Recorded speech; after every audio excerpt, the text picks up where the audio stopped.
DMTV Info, votre chaîne d'information en temps réel. La politique, la santé, le sport, les faits de société, la musique, les rumeurs et bien plus encore. Vous découvrirez cela dans notre chaîne DMTV Info.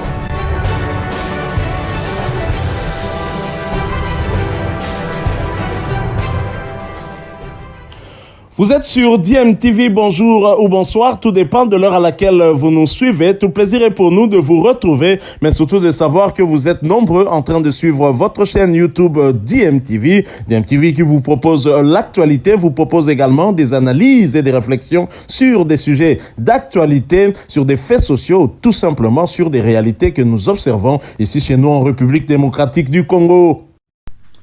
Fally Ipupa invité avec les présidents en turc Erdogan, le Rwandais Paul Kagame, le Gambien Barrow et le Libérien George Weah au dîner de l'inauguration du stade Abdoulaye Wade. Nous sommes là, bien entendu, au Sénégal. L'artiste congolais Fally Ipupa a été invité sur la même table que plusieurs chefs d'État africains à un dîner organisé par le président sénégalais Macky Sall à l'occasion de l'inauguration du stade Abdoulaye Wade. Nous sommes là à Dakar. Au lendemain de la grande soirée de l'inauguration du stade Abdoulaye Wade, le président du Sénégal, qui est aussi le président de l'Union africaine pour l'année 2022, la passation a eu lieu entre le chef de l'État congolais Félix-Antoine Tshisekedi et lui, il y a quelques jours. Il a eu à offrir un dîner à ses invités, dont le président turc Recep Tayyip Erdogan, qui avait séjourné il y a peu ici à Kinshasa, où il y a eu des accords qui ont été signés entre les deux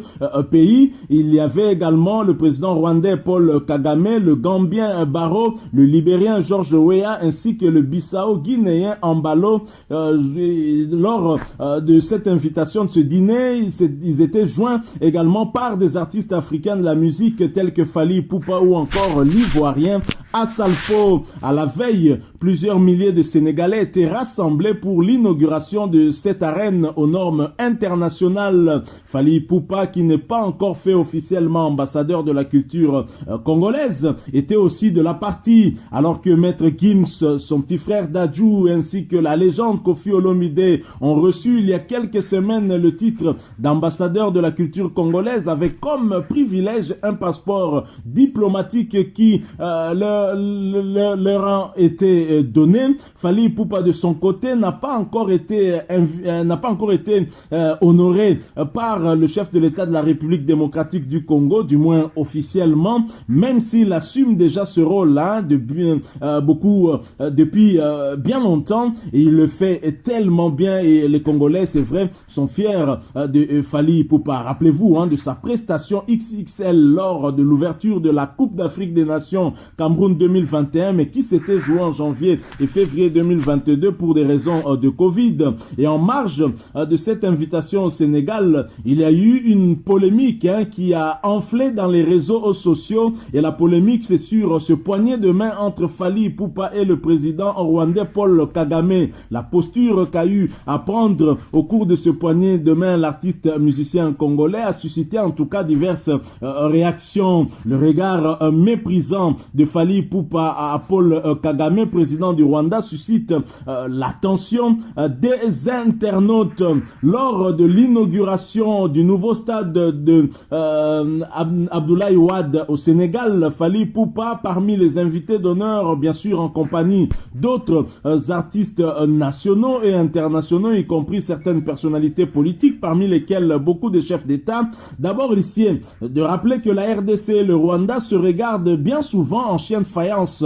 En effet, les relations entre les deux nations ne sont pas souvent au beau fixe, car d'après certains experts, le président rwandais serait à l'origine des groupuscules armés qui écument l'est de la République démocratique du Congo, notre pays, causant ainsi désolation, causant des milliers de morts, des massacres, des viols perpétrés sur des femmes, des filles et même des fillettes.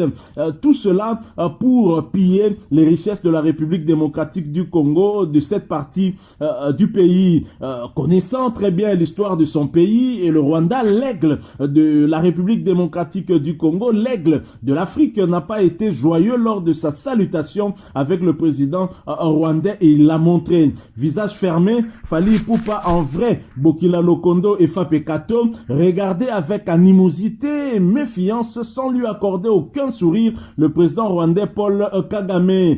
Même autour de la table, le natif de la commune de Bandalungwa qui était assis aux côtés du président rwandais avait toujours son visage froissé. Si pour certains internautes Fally Ipupa aurait de la rage contre Paul Kagame pour son rôle dans le pillage et massacre contre ses compatriotes de l'Est de la République démocratique du Congo, les autres soulignent que DICAP n'apprécierait pas le président rwandais pour ses différents propos à l'égard de la République démocratique du Congo, dont les derniers d'ailleurs où il disait qu'il était prêt à intervenir en République démocratique du Congo si besoin se faisait sentir, au mépris en tout cas des règles des droits internationaux et sans respect pour la République démocratique du Congo. C'est vrai que depuis belle lurette, les coopérations entre les deux pays sont souvent entendues. Une autre hypothèse qui pousse notre attention plus loin est que via le compte Instagram de l'artiste, il a eu à publier plusieurs photos de cette cérémonie histoire d'immortaliser son passage au Sénégal, mais aucune de ces photos prises avec Kagame n'a été relayée par l'artiste. Ne serait-ce pas un esprit rageux? À vous de juger, en tout cas donnez-nous votre point de vue dans les commentaires. Il s'est aussi d'épingler également que hormis Aigle de Kinshasa, d'autres artistes de renommée mondiale étaient bien présents, notamment la légende du reggae ivoirien Alpha Blondy. Il y avait également le lead vocal de Magic System, Asalfo, c'est d'ailleurs le plus connu, la reine de l'afro-funk Angélique Kidjo, la béninoise, et la légende sénégalaise et africaine bien évidemment Youssou N'Dour. Il y avait d'autres artistes aussi. Alors au-delà de ce poignet de main controversé entre DICAP, la merveille, Aigle Mobutu et le président rwandais Paul Kagame, Fally Ipupa visiblement très heureux d'avoir été invité à l'inauguration du nouveau stade au Sénégal. En effet, Fally Ipupa s'est dit très heureux d'avoir été invité à l'inauguration du nouveau stade Abdoulaye Wade au Sénégal. Il a adressé ses remerciements au président sénégalais Macky Sall qui l'a reçu. Fally Ipupa a une fois de plus porté haut les drapeaux du pays à travers une prestation réussie dans l'inauguration du nouveau stade au Sénégal. On l'a aussi vu aux côtés des présidents africains comme Macky Sall et Paul Kagame. Il y avait aussi bien sûr d'autres artistes africains comme Asalfo du groupe ivoirien Magic System. Il y avait la légende ivoirienne aussi Alpha Blondy et également sénégalaise Youssou N'Dour. Fally Ipupa n'a pas manqué en tout cas de poster des images de ce moment sur les réseaux sociaux et il a exprimé sa joie en publiant ce message.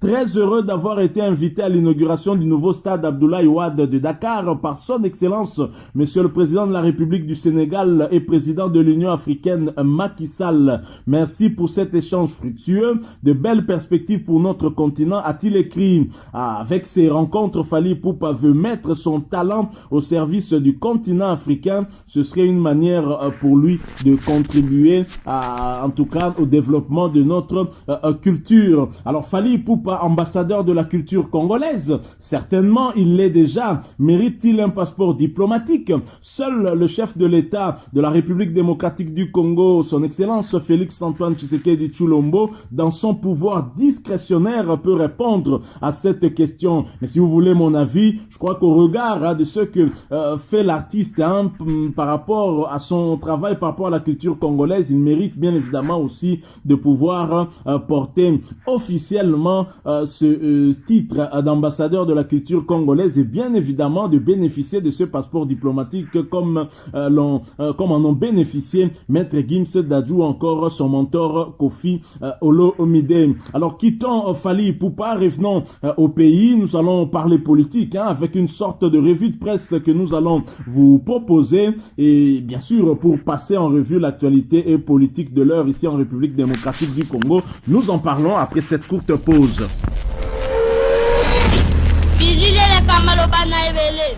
Eco News titre: Moïse Katumbi perd le contrôle de ses délégués au gouvernement des Warriors, au gouvernement Sama Lukonde, bien évidemment. Nous vous proposons cette revue de presse de la journée d'hier, mercredi 23 février à Kinshasa, et le journal cite la quasi-totalité des membres du gouvernement pro-Katumbi qui ont basculé dans le camp de Félix Tshisekedi. Sans surprise, 5 des 6 ministres d'ensemble pour la République de Moïse Katumbi ont décidé de tourner le dos à leur mentor en se jetant dans les bras du chef de l'État Félix-Antoine Tshisekedi, révèle Eco News. Pour le tabloïd, les causes de ce changement remontent à la période des tractations politiques qui avaient précédé la mise en place du gouvernement Sama Lukonde. La majorité des ministres de Ensemble s'étaient décidés d'intégrer le gouvernement sans avoir obtenu l'aval de leur parti politique. Aujourd'hui, renchérit le quotidien, le journal, devant la presse, ces membres du gouvernement ne se cachent plus. Ils disent haut et fort qu'ils vont soutenir la candidature de Félix-Antoine Tshisekedi Tshilombo en 2023. Ils citent nommément Séraphine Kilubu Kutuna, vice-ministre à la Défense nationale, Modeste Mutinga Mutwishai, ministre des Affaires sociales, Action humanitaire et solidarité nationale, Christophe Lutundula Apala, vice-premier ministre des Affaires étrangères, Moindo Nzangi, ministre de l'Enseignement supérieur et universitaire. Malgré ces défections, le parti de Moïse Katumbi a inauguré son nouveau quartier général à Lubumbashi. 7 mois ont suffi pour transformer les ruines en bijoux, indique Africa News. Le rendez-vous de 2023, un rendez-vous de tous les enjeux. L'autre sujet est largement commenté par les journaux parus à Kinshasa concerne les élections de 2023. Félix Tshisekedi et les parties prenantes s'en tiennent au respect du délai constitutionnel, se réjouit la prospérité. Là où certains prédisent un probable glissement, lui par contre fonce dans sa détermination à organiser les élections démocratiques, transparentes, libres et apaisées en décembre 2023. Face à un mur érigé par des doutes politiciennes, seules les actions fortes et concrètes seront en mesure de le renverser, poursuit le journal. C'est dans ce sens que le président de la République a réuni autour de lui dans son bureau de la Cité de l'Union africaine le mardi dernier le Premier ministre Jean-Michel Sama Lukonde, quelques membres du gouvernement, la Commission électorale nationale indépendante CENI, l'Office national pour l'identification de la population ONIP, l'Institut national de la statistique INES, renchérit l'avenir, précisant qu'avec ces échanges, les zones d'ombre sur la tenue des élections en 2023 ont été dissipées.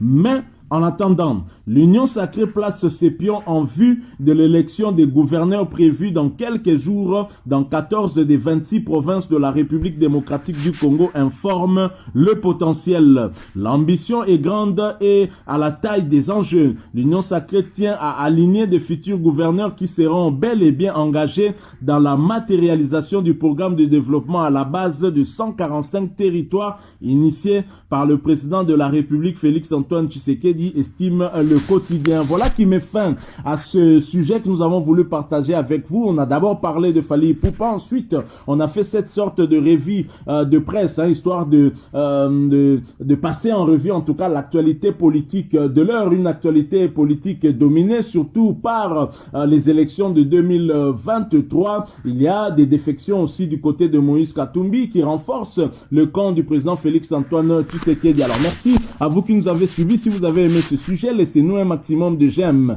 Merci de partager avec nous aussi votre point de vue en nous les laissant à travers un commentaire. Abonnez-vous si vous êtes nouveau ou ancien, que vous ne vous êtes pas encore abonné. N'oubliez pas d'activer la petite cloche de notification en cliquant tout simplement sur celle que vous verrez apparaître dès que vous serez abonné, car elle vous permettra de ne plus rien manquer des prochaines vidéos que nous allons vous proposer. Encore une fois, merci à vous, avec plaisir, avec espoir bien sûr de vous retrouver bientôt avec un autre sujet d'actualité. En attendant, portez-vous bien et DMTV vous dit au revoir.